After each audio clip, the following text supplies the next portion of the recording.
Director of Early Childhood Education here at Irvine Nature Center in Owings Mills, Maryland. We have a lot of different things that we do here at Irvine Nature Center, but one of the things that I think attracts people the most here is our grounds, which is over 200 acres of beautiful hiking trails with a lot of different habitats, as well as our exhibit hall that is typically open to the public pre-pandemic times, and our outdoor classroom, which is right behind me. So let's go ahead and come take a look.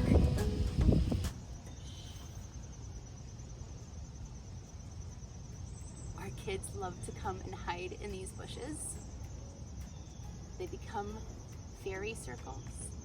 They become caves or homes or stores, or they just become a quiet place for a kid that needs a little bit of solitude, a little bit of peace amongst all of the running around.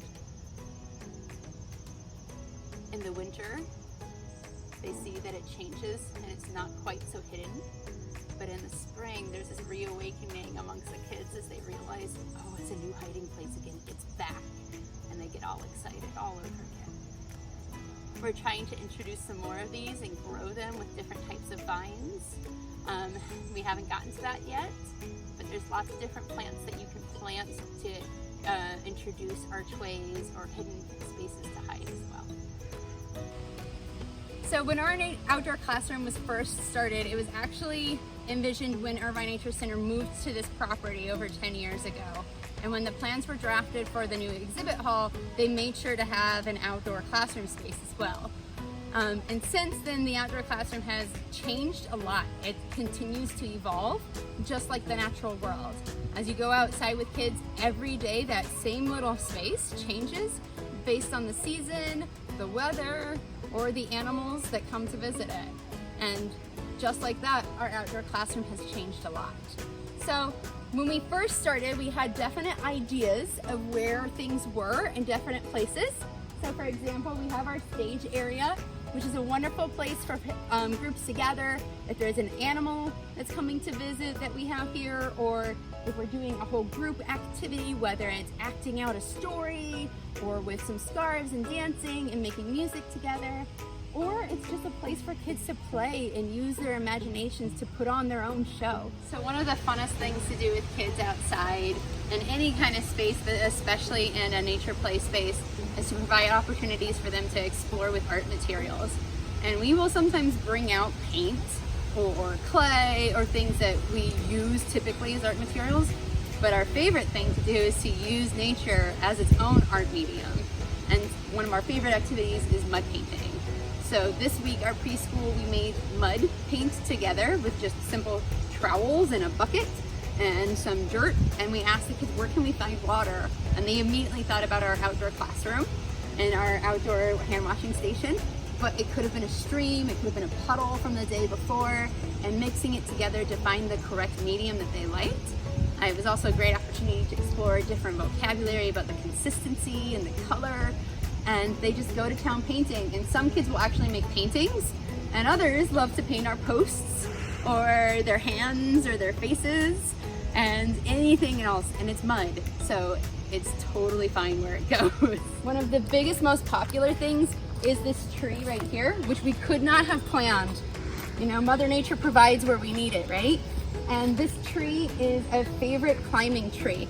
If you get close to it, you can actually see that over the years, it has become so climbed and so loved that it's worn down from all of the many different legs that have climbed around it. One of the things that's really awesome to watch is that as children learn and grow and develop their gross motor skills and their planning skills, is they figure out different ways to climb up on it.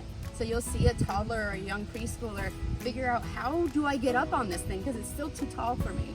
And what's great about having an outdoor classroom space is that you can provide elements that would naturally be there, but that can be used as loose parts for problem solving and to spark imagination. This is our little river. When it does rain, there is a good flow of water here, and it's wonderful to watch the children figure out ways to dam up the water or have it flow in different ways. Over here, we have our mud kitchen or mud lab. So these are actually 2 new mud pieces that were just built in April, I believe it was, maybe May. We decided to put in 2 just because it is such a popular place for the children to come play. There's another little climbing space of just a series of logs. And this is really wonderful for the smaller children or the children that don't feel like they have that confidence yet to tackle something bigger, because it becomes another way for them to practice their coordination and their physical gross motor skills without being quite so high off the ground. It's also really amazing because as kids are climbing, you'll also have those kids that don't see this as a climbing structure. They actually see this as a whole small world. And so those little naturalist minds come over and they start to look around, and then you'll hear calls of like, oh my gosh, fungus among us, come look. Or there's a toad living in here, or a roly-poly, or just the other day we found snapping turtles. So you never know what you're going to find hiding underneath these things. And what a great opportunity for these children and their families to see nature naturally taking over a place and using it as its home. And how do we use it, but also care for it at the same time? And so we teach our children, if you find an animal, be gentle, look for those animals that you shouldn't touch because they could hurt you, but then putting them back where we found them and returning any parts of their home, the log, gently back over where it was so that they can go back to feeling protected and safe like all of us want to. Kids love to feel hidden in, and it creates this world of this magic. And we want to provide children with those opportunities, as well as it becomes this open-ended play theme and story theme that they use. This is actually one of my personal favorite spots in the outdoor classroom. It has this amazing cavity. And years ago when I first came here, actually for a conference, there were 2 black rat snakes that had made this tree cavity its home. It is a wonderful place to hide, and the kids come up with all sorts of fun ideas about who they think is living inside there. What's neat is that the kids will take things from different areas and use them in different ways. Like I mentioned before, this place has seen a lot of variations and a lot of things change. One of my favorite things about any natural play space is climbing. Kids want that risk. They need that risk. It's imperative for their sense of balance, developing their sense of coordination, and that sense of self-confidence and problem solving and being able to evaluate what is safe and not. And so we provide children with areas to climb in various different ways.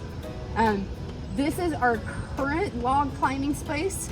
All the logs are actually sourced from either trees right around this area or other places on our property that have fallen naturally, or trees that needed to be cut down because they pose hazards, and then we deliberately save them to keep them here. We used to have this giant, beautiful, amazing root ball. And of course, over 10 years, it decomposed and decomposed, which was an amazing thing to experience with the children, and for them to return to and see how it changed. But it meant that eventually it was just a pile of decomposed, rotting wood. And so we're in the process of trying to find another really big root ball. So if you are planning an outdoor classroom type space or nature play space, make sure you make those connections with people who source those things, as well as the really big, heavy equipment to move them into their place. Because that's actually the biggest problem, or the biggest hurdle, is how do you get that giant, heavy piece into the place that you want? And thinking about, oh, there's a fence there. That big piece of machinery can't actually move into this space unless we remove the fencing. Thanks so much for joining us for our tour of our space. We encourage you to come visit us. We're open. Our outdoor classroom is open for exploring on Saturdays and Sundays. And don't forget to check out some of the pictures and other documents.